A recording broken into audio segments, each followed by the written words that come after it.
in order to make this flipped process work, we need to use Google Forms as your way that you're going to gather information from your students.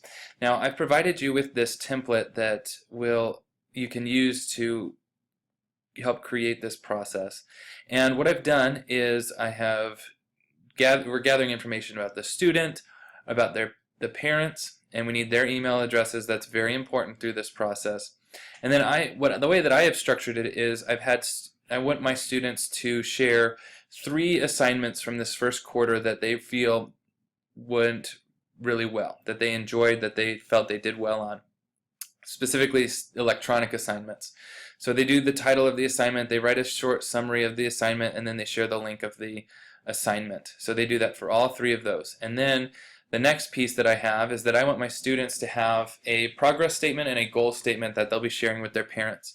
And again, this is all laid out here in this template, and so they would write out their statement and their goal statement, and then that would be it. That would be the template.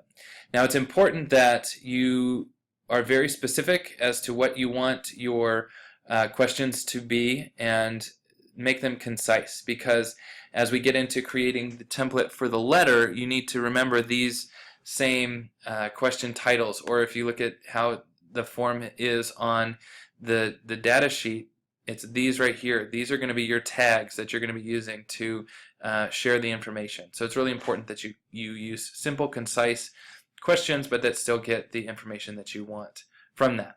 So now that we have the form, once you have your template, your form created, and then you go to the next video or the previous video, and you've created your responses and downloaded the Autocrat, then the next step is that we're going to talk about your letter template.